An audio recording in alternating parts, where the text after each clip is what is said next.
The morning rush at Harper's Diner was always chaos, but Emma had mastered it. With a bright smile and practiced speed, she refilled coffee cups and juggled orders. The bell above the door jingled constantly, but she barely noticed the man, who entered. He wore a tailored suit, sunglasses, and an expression that didn't belong in a diner. Emma approached his booth with her usual cheer, unaware of who he was. "Coffee?" she asked, pen poised and smile genuine. He looked up, caught off guard by her unfiltered warmth. "Sure," he replied, his voice deep and smooth, yet surprisingly unsure. That man was Adrian Blackwell, CEO of a tech empire worth billions. He had stopped in by accident after his driver got lost in traffic. Used to luxury and order, the greasy spoon diner felt alien to him. But Emma's laughter from the counter caught his attention again and again. She was different, real in a way the women in his world never were. He watched her interact with customers like they were old friends. Her presence was magnetic, and it surprised him how long he stayed. By the time he left, he had memorized her name badge. Emma didn't think much of the suited man, just another customer.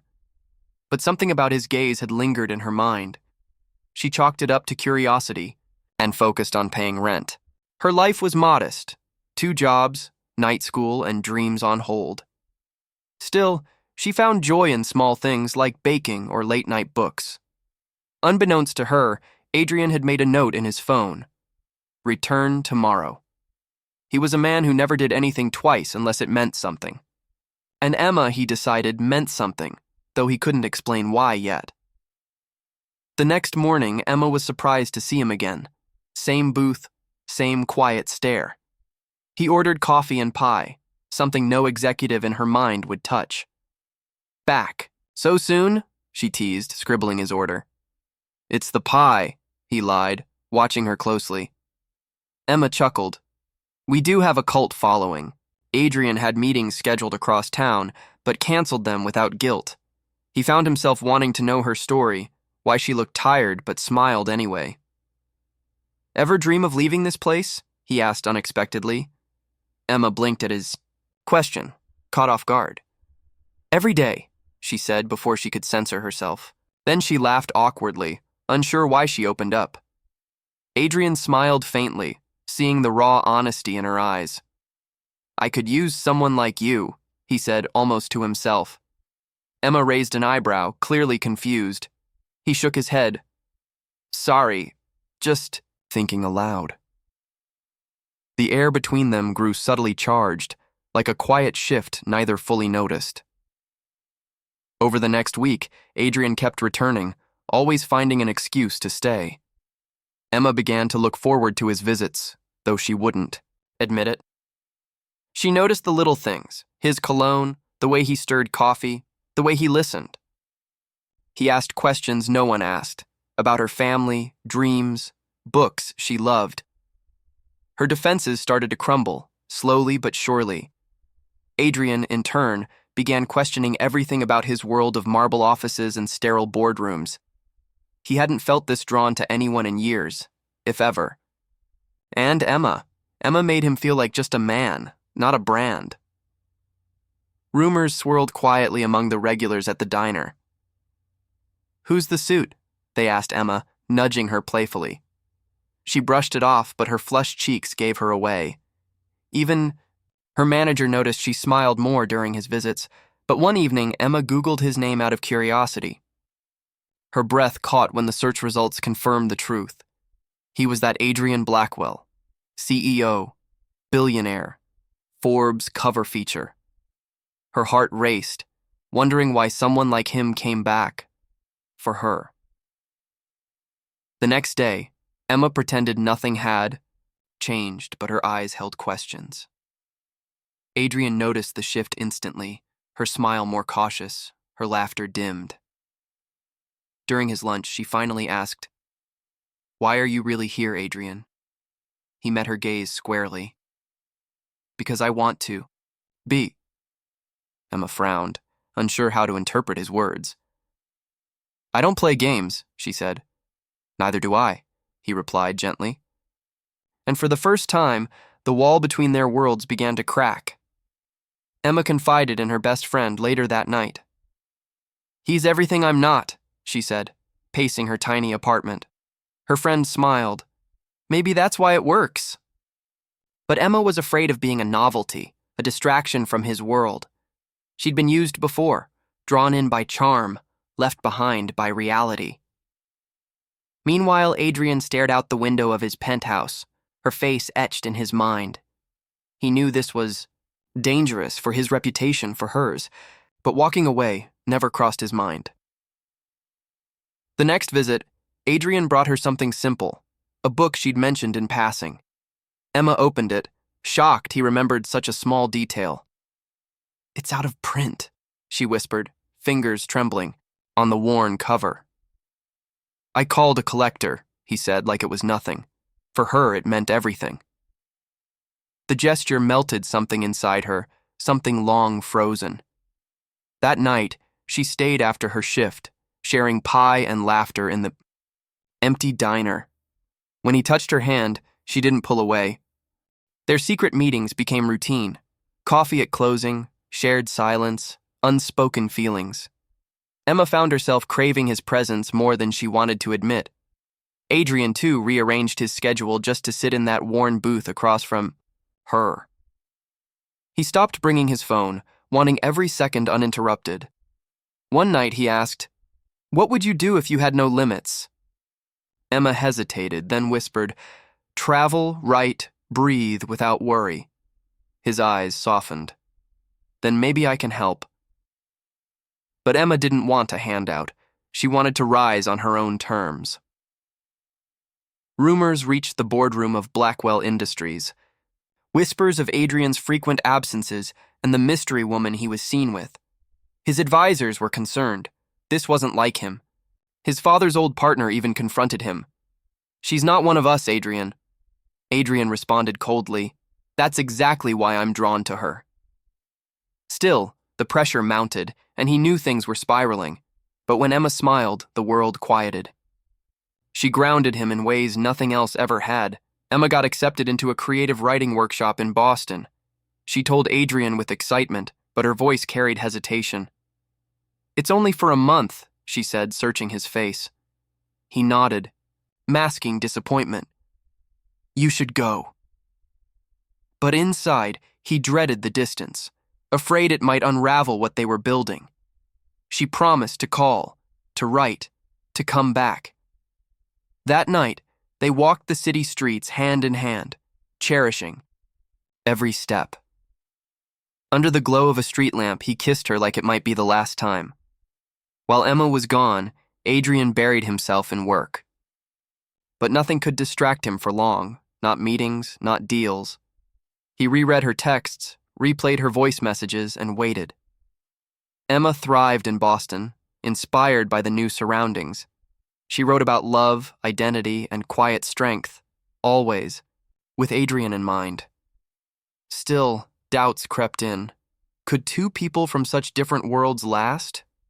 She missed him fiercely, but also feared the gap growing wider. When she returned, she was different, stronger, but also scared. Adrian met her at the train station, holding a bouquet of lilies. Emma smiled, but something felt distant between them. They hugged tightly, but conversation stumbled. Adrian sensed her hesitation, the quiet between her words. Later at dinner, she confessed, "I'm scared of losing myself in you." He reached for her hand, serious now. "Then I'll hold space for you to grow, not trap you." She nodded, grateful and terrified of how much she loved him. One evening, Emma was followed by a man in a dark car. She panicked, ducked into a store, and called Adrian. Within minutes, his security team was dispatched. It turned out the press had found her, hunting a scandal. Adrian was furious, but Emma was shaken to her core. "This is your world," she said, trembling. "I don't belong in it." Adrian cupped her face gently. "You belong with me, and I'll protect you." It was the first night she slept in his penthouse. Emma struggled with the shift from waitress to someone in the spotlight. Reporters camped outside her apartment, digging into her past. Her family was questioned, her social media flooded. Adrian offered to make it all disappear, with money, lawyers, power. But Emma didn't want to be erased. She wanted to be seen on her own. He admired that, even as it worried him. "You're stronger than anyone I know," he told her one morning. And in his arms, she believed it, if only for a moment. One weekend, Adrian took her to his country estate for privacy. There, away from cameras and questions, they found peace. They cooked together, walked barefoot in the grass, and danced in the kitchen. For the first time, Emma saw the man behind the tycoon. He confessed his childhood wasn't as privileged as it seemed. "I built walls to survive," he said. "You're the first person to see through them." She touched his cheek, whispering, "Then let's build something together." And for the first time, he allowed himself to dream of forever. But peace never lasted long in Adrian's world. A leaked photo of them at the estate hit headlines. Waitress turned girlfriend, gold digger, or genuine? Read one cruel article. Emma was devastated, her privacy shattered again. Adrian publicly defended her, releasing a statement. "She is not my secret. She is my heart." The backlash was fierce, but so was the support. Emma, however, considered disappearing again to protect them both. Adrian begged her to stay, not as a secret, but as his partner. They sat by the fire that night, wrapped in a shared silence. "I don't want to be your weakness," Emma said. "You're not," Adrian replied. "You're the reason I became stronger." She leaned on his shoulder, tears slipping down her face. "I love you," she finally whispered, afraid and honest. He looked at her as if seeing her for the first time. "And I've loved you since the second you offered me coffee." Outside, the world watched, but inside, they only saw each other. The media storm didn't die down, but Emma stopped running from it. With Adrian's encouragement, she gave one heartfelt interview to tell her side. She spoke about dreams, hard work, and falling in love without expecting it. Viewers were moved by her honesty and humility. Suddenly, the gold digger narrative began to fade. Emma's courage earned her respect and a book deal to tell her full story. Adrian watched with pride, knowing she was carving her own path, and Emma finally felt seen for who she truly was. With her book in progress, Emma reduced her hours at the diner. She missed the counter and the regulars, but her world was changing. Adrian adjusted too, balancing business with a deeper connection to real life.